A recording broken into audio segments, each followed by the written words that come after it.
신약성경 83쪽입니다.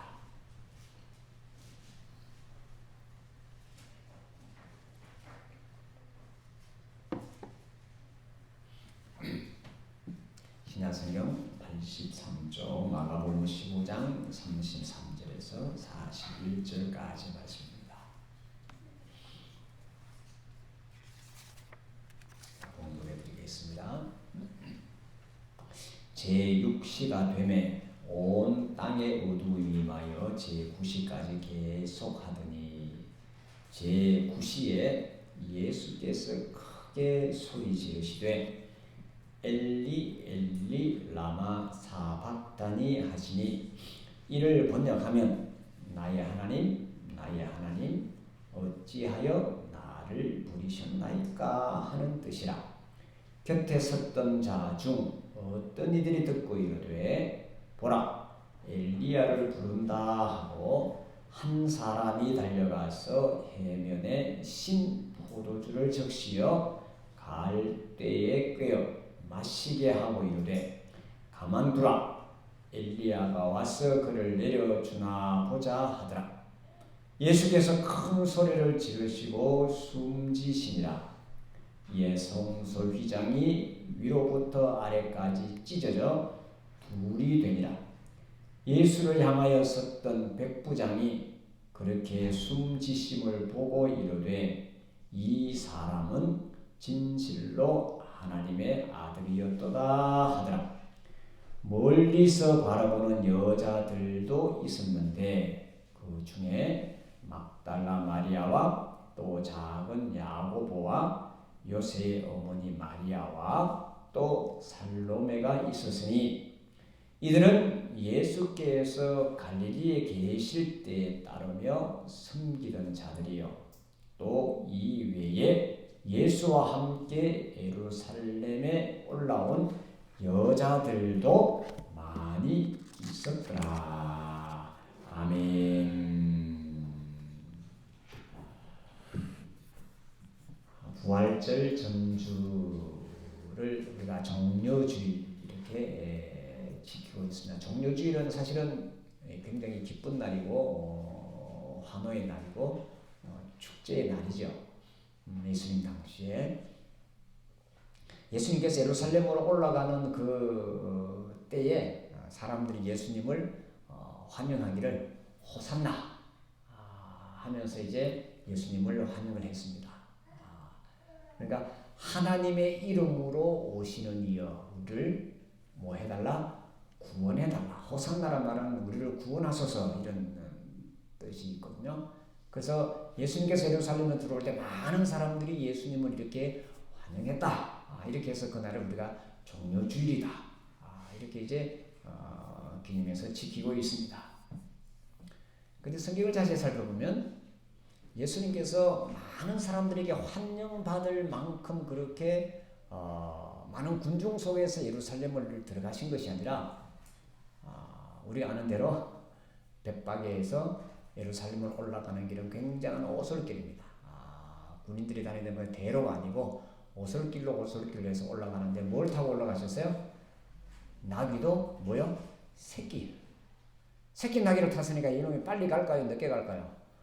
제대로 못 가지 뒤뚱뒤뚱 앞으로 갔다 뒤로 갔다 야단을 치겠죠. 그리고 주변에 있는 사람들이 또 자기들 옷을 벗어서 그 앞에 이렇게 깔았다. 뭐 이렇게 우리가 말하고 성경은 이제 기록을 하고 있는데 이제 많은 이제 성경을 또 이제 좀 재미나게 연구하는 분들의 표현에 의하면 이것은 하나의 사인으로 퍼포먼스로 예수님께서 그리고 그 제자들이 한 것이 아닐까. 보통 예루살렘을 입성하면 그러니까 도시로 들어가면 대부분은 이제 큰 환영과 또 혹은 환호와 또 많은 무리들이 와서 이 박수를 치면서 이렇게 들어갔죠. 우리 영화 같은 데 보면 이제 개선 장군들 이제 들어가는 그런 모습을 우리가 많이 생각하잖아요. 그들은 뭘 타고 가나요? 주로 이제 백마를 타고 가고 또 많은 수많은 이 장수들을 거느리고 가고 또 그 뒤에는 자기의 전리품들 그러니까 많은 이제 뭐 외국에 점령하는 왕이라든지 귀족이라 이런 사람들을 꽁꽁 묶어서 이제 줄줄줄 데리고 오잖아요. 그게 이제 승리의 그것으로 이제 예루살렘으로 보통 이제 들어가는데 이 큰 도시를 갈 때 그렇게 들어갔는데 예수님은 완전 그 반대로 가시죠. 백마도 아니고 나귀도 새끼를 타고 한 번도 사람을 혹은 한 번도 짐을 메어보지 않은 그것을 타고 올라가시는데 제자들이 옆에서 옷을 벗어서 이렇게 하는, 그러니까 굉장히 이제 대비적으로 상징해서 이렇게 우리들에게 가르쳐주고 있습니다.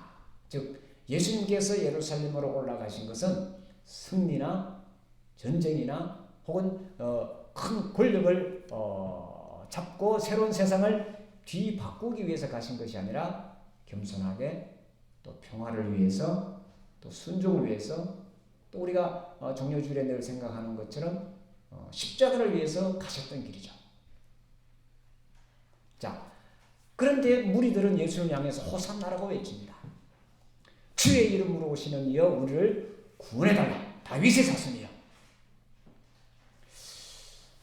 유대인들에게 가장 오래된 소망이 뭐냐면 하나님이 약속하신 메시아가 오셔서 이 메시아가 이 세상을 바꾸고 변혁시키고 정치적인 독립을 하기를 원했습니다. 특히 예수님 당시는 로마의 압제에 있었잖아요. 우리가 역사적으로 보면 로마가 점령한 지역마다 가장 역사적으로 힘든 그런 수탈의 역사였습니다. 로마의 말을 듣는 사람들은 굉장히 잘 대해줬지만 로마에 대해 조금이라도 반대의 의견을 내는 사람들은 가차없이 십자가에 매달아 버렸잖아요. 우리가 잘 아는 대로 예수님의 저 십자가도 사실은 로마인들의 사형틀이잖아요. 로마에 반역한 사람들에게 주어진 가장 고통스럽고 가장 극악한 사형틀이 이 십자가였습니다. 그래서 유대인들이 또 그 당시 예수님을 따라다니는 사람들이 저 로마인들을 물리치고 우리에게 자유와 우리에게 자치와 또 우리에게 평화를 가져다 줄 그 메시아를 기다리고 있었던 겁니다. 그래서 예수님을 향하여 다윗의 자손이라고 부르고 호산나라고 이렇게 불렀습니다. 그리고 예수님의 제자들도 늘 예수님을 따라다니면서 생각했던 것이 뭐냐면 이 나라를 회복할 때가 언제입니까? 예수님에게 늘 그것을 물었습니다. 즉 예수님에게 많은 사람들이 몰려들고 많은 인기가 있고 예수님의 그 기적과 이사와 예수님의 말씀으로라면 이 세상을 이제 완전히 우리가 하나님의 나라로 완전히 다른 세상으로 바꿀 수 있을 것 같습니다. 저 로마인들도 우리가 힘을 합하면 충분히 무찌를 수 있을 것 같습니다. 이런 희망을 예수님을 따라다니는 그 제자들에게는 있었습니다. 그러나 예수님께서는 예루살렘으로 올라가셔서 하신 일이 뭐냐면 오늘 본문에 이제 마지막 이 부분입니다만은 앞쪽으로 이제 조금 이제 예수님께서 예루살렘으로 올라가시는 그 장면들부터 시작해서 예수님께서 일주일간 예루살렘에서 하셨던 일을 보면 크게 서너 가지로 나눌 수 있는데 첫 번째가 성전을 청소한 거였습니다. 우리가 잘 아는 대로 성전에 들어가셔서 하신 말씀이 여기는 뭐라고요? 강도의 소굴이다. 로마인들이 유대인을 이제 통치하는 방법이 물론 분봉왕을 헤롯을 세워서 이렇게 하기도 했지만은 이 종교적으로 당시는 정치와 종교가 하나로 이렇게 묶여 있었기 때문에 이 제사장들을 활용해서 백성들의 마음을 이렇게 붙들었죠. 그래서 이 하나님께 제사를 지내는 이것만큼은 허락을 하고 이걸 통해서 그들의 억압된 그들의 엉들린 것을 거기서 해소하게 만들었습니다. 그래서 많은 사람들이 성전을 중심으로 해서 자기들의 억울한 것들을 사정을 나타내기도 하고 또 뭐 소를 잡고 또 뭐 양을 잡고 해서 하나님께 예배드리면서 자기들의 울분을 삭히곤 했습니다. 그런데 문제는 그 성전을 중심으로 해서 또 다른 억압과 또 다른 고통은 고통을 백성들이 안을 수밖에 없었죠. 그래서 예수님께서 오죽하면 그 성전을 향해서 강도의 소굴이라고 이렇게 큰 소리를 치셨겠습니까? 그러니까 이 성전을 중심으로 살았던 그 성경에 사두개인이라고 나오기도 하고 제사장이라고 나오기도 하는 같은 이제 그런 겁니다. 이들의 이제 반감을 크게 쌓게 됩니다.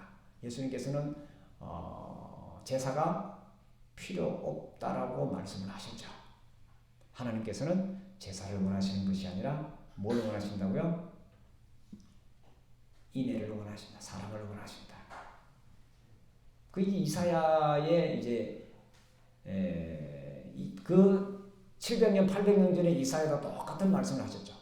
내가 너희들이 태우는 그 기름 냄새에 내가 질린다.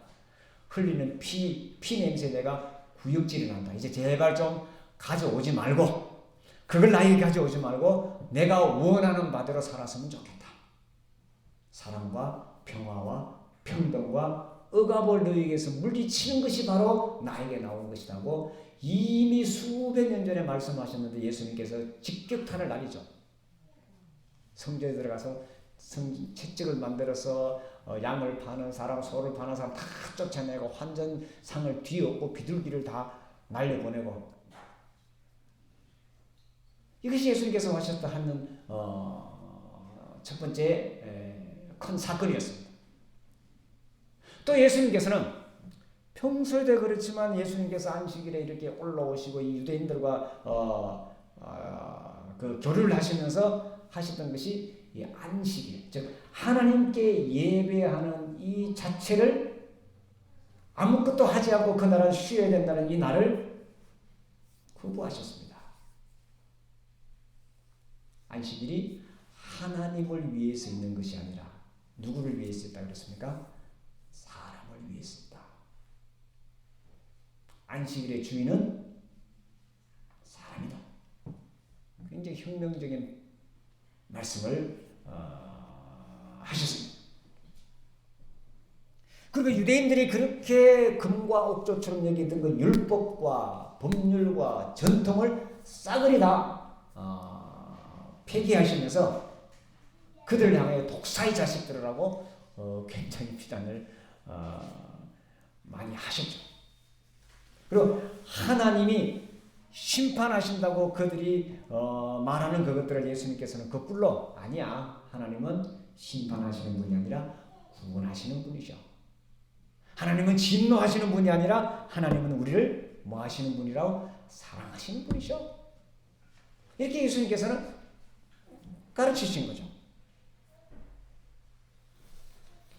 자, 예수님께서 일주일 동안 이렇게 오셔서 했던 그 모든 것들을 바라본 유대인들이 또 예수님 환영했던 그 무리들이 이제는 예수님이 붙잡혀서 빌라도 앞에서 재판을 받고 할 때 빌라도가 예수님에게서 죄를 찾지 못하잖아요. 찾지 못할 때 못하면서 백성들에게 이제 쉽게 말하자면 미디를 이제 백성들의 뜻을 원한다면서 이제 백성들 앞에 예수님을 세워놓고선 이렇게 말하죠. 누구를 원하느냐? 바라바를 원하느냐? 예수를 원하느냐? 내가 이 예수를 어떻게 했으면 좋겠느냐? 풀어줄까? 아니면 어떻게 할까? 그때 군중들의 목소리가 뭐였습니까? 십자가에 못 박으라는 거였습니다. 자, 며칠 전에 호산나 하면서 예수님에게 잔뜩 기대했던 그 유대인들이, 그 사람들이, 그 군중들이 며칠 후에 십자가에 못 박아라.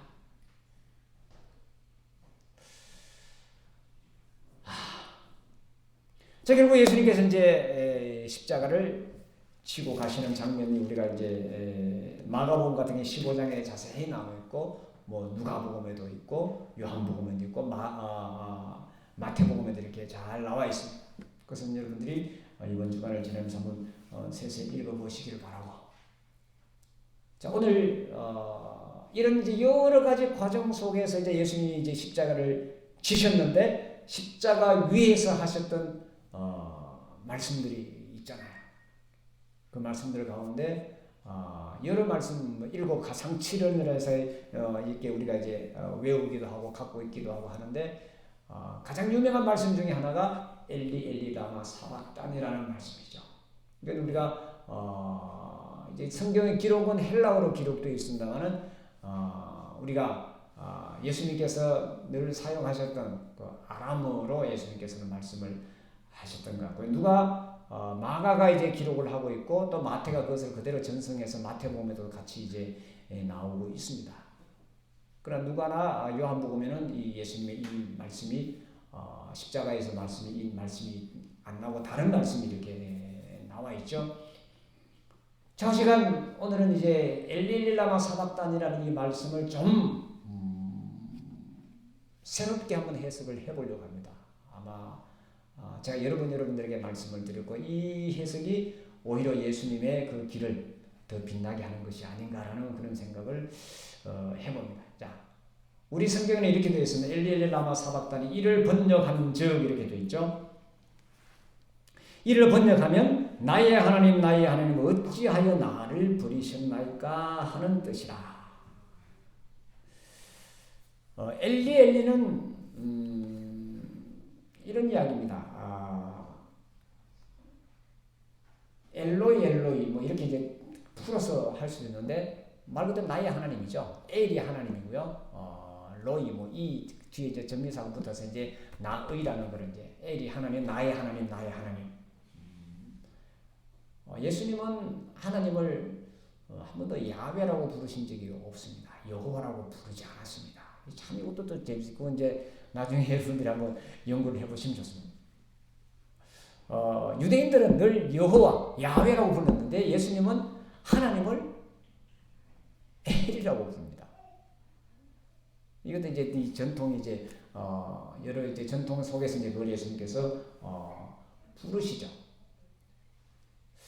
근데 나의 하나님 라마 어찌하여 나를 버리십니까? 그래서 이 말은 우리에게는 굉장히 은혜스럽고 굉장히 감격스럽고 고마운 말씀으로 하나님의 부림을 받으면서까지 우리를 사랑하셨다. 십자가를 지셨다. 지금은 우리가 그렇게 믿고 받아들이고 또 감사하면서 감격하면서 우리가 종료주의를 지냅니다.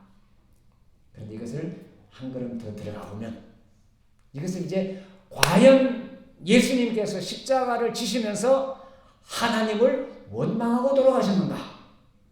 이게 우리에게 딜레마가 있는 거죠. 굉장히 보면 이렇게 되어 있죠. 37절 보면 예수께서 큰 소리를 지르시고 숨지시느라 이렇게 되어 있죠. 이 큰 소리를 지르신 내용은 나오지 않습니다. 근데 이 말이 바로 위에 엘리엘리 라마 사박단이가 아니겠느냐는 거죠. 왜 하나님께서 나를 버리십니까? 라고 이렇게 예수님께서 하나님을 향해서 이렇게 외치면서 돌아가셨을까? 물론 그것이 오늘 우리에게는 굉장한 축복으로 다가와 있지만 예수님의 일주일간의 삶 그리고 예수님의 모든 공생의 삶을 다시 되짚어보면 이것이 오히려 더 맞지 않을까 하는 생각을 저는 버릴 수가 없습니다.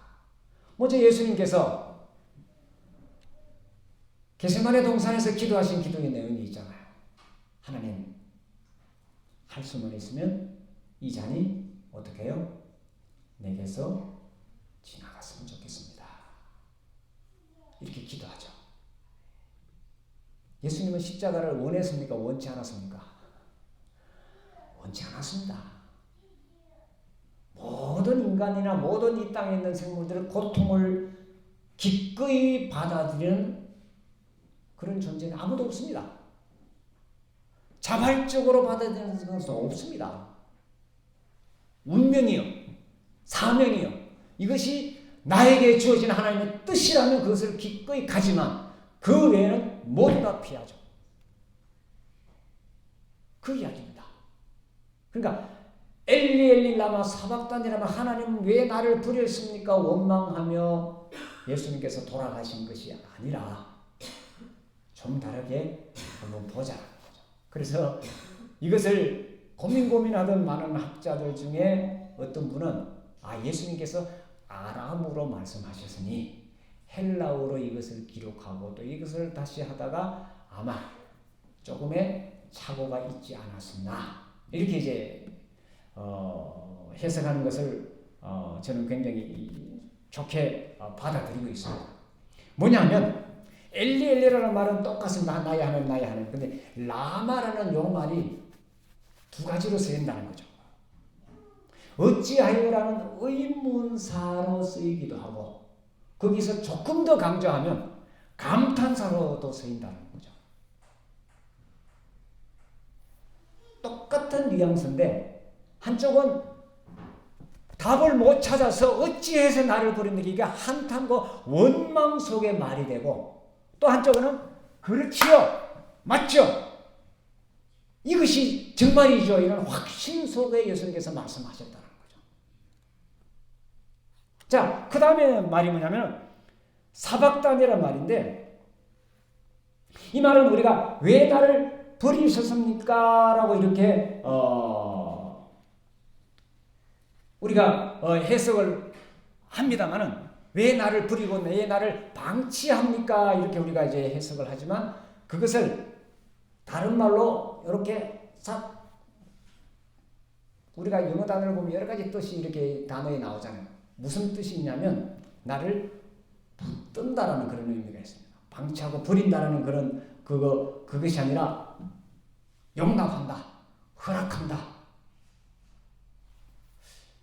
그러니까 어찌 나를 버리셨습니까? 라는 그 예수님의 그 말씀. 그러니까 원망과 한탄과 우리 인간적으로 보면 저주스러운 그런 말로 마지막 너무 고통스러워서 그렇게 말씀하셨다라고 많은 사람들이 이야기하면서 또 거기에 우리가 은혜를 받기도 합니다. 그렇지만 우리가 예수님의 마지막 그 엘리 라마 사박다니가 이렇게 하나님을 어떻게 보면 원망했던 그런 모습이었을까? 정말로 하나님께서 나를 버리셨다고 생각을 했을까라는 거죠.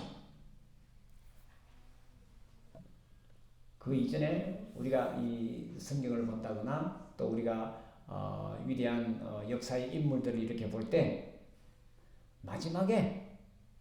마지막까지 끝까지 자기의 신념과 신조를 지킨 그들을 우리가 위인이라고 그들을 성자라고 부르고 그들을 하나님이 보낸 사람으로 우리는 믿고 있습니다.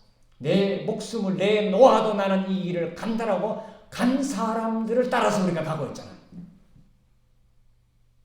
그렇다면 예수님께서 마지막 그 하신 말씀이 뭐냐면 이 이야기입니다. 예수님은 늘 하나님께서 나를 버리시지 않는다고 나를 말씀하셨습니다. 평소에. 너희들이 다 나를 버리고 갈지라도 하나님이 나와 함께 계신다. 내가 혼자 있는 것이 아니다라고 제자들에게 늘 말씀하셨죠. 나는 내 혼자가 아니라 아버지가 나와 함께 계신다. 내가 어떤 일이 있어도 아버지 내가 품을 떠나지 않는다라고 계속해서 말씀하셨고 조금 전에 말씀드린 대로 겟세마네 동산의 기도에서도 하나님께서 내가 이 잔을 지나갔으면 좋겠습니다마는 하나님 뜻대로 하십시오. 이것이 예수님 마지막 결론이잖아요. 주부에 제가 적어놨습니다만 이렇게 분역을 해봅니다. 나의 하나님 이 일을 위해 저를 붙잡으셨군요. 저는 이 해석이 훨씬 더 마음에 듭니다. 자, 다시 번역해 볼까요? 이 일이 나의 운명이며, 뭐 영어로도 데스티니라고 나의 운명이며, 이 일 때문에 내가 태어났습니다. 그게 마지막 예수님 십자가에서 돌아가시면서 하신 말씀이었다. 왜 하나님 나를 버리셨습니까? 그러니까 하나님 이것이 하나님께서 나를 보낸 목적이 분명히 맞지요. 확인하는 거죠.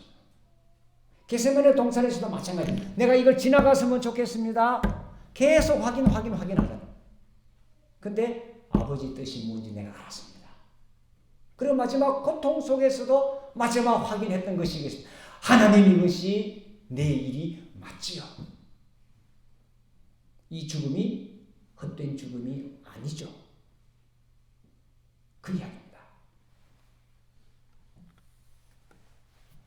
정리주일입니다. 우리 이 땅을 살아갈 때 많은 사람들이 우리를 환영할 때도 있고 많은 사람들이 우리를 배반할 때도 있고, 그렇지만 우리는 하나님께서 내게 맡겨준 길이 이 길입니다라고 분명히 알고 여기까지 왔습니다. 모두 다 그렇게 살아요. 이것이 내 운명이요, 이것이 하나님께서 나를 보내신 목적입니다라면서 여기까지 왔기 때문에 오늘 우리가 이 자리에 있는 거죠. 만약에 그렇지 않다면 이 자리에 없는 거잖아요. 자, 그러면 지금부터의 삶도 우리 예수님께서 하나님, 이 일 때문에 내가 온 것이 맞지요. 마지막에 그렇게 하나님을 향하여 믿음의 고백을 한 것처럼 우리의 모든 삶도 하나님, 이게 제가 해야 될 일이 맞죠?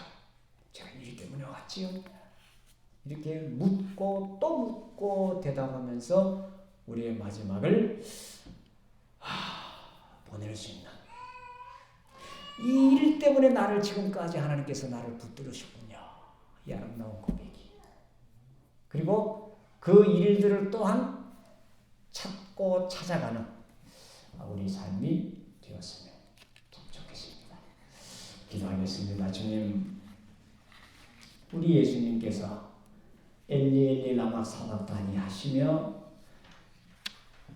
이 땅에 오신, 이 땅에 하나님께서 나를 보내신 그 뜻을 분명히 말씀하시고 우리들에게 가르쳐 주신 것을 다시 한번 되새겼습니다.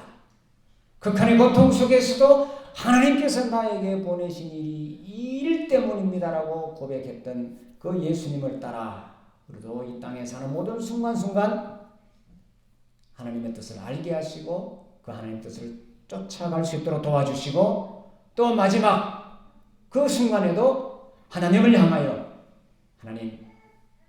하나님께서 이 일을 위해서 저를 보내신 것이 맞지요라고 묻고 확신 속에 다시 하나님께로 돌아갈 수 있는 저들이 되게 하여 주시기를 원합니다.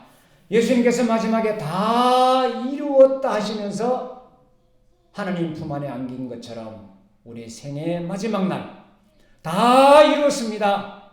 감사하며 나아가는 축복된 제들의 삶이 되게 하옵소서. 예수님의 이름으로 기도하옵나이다.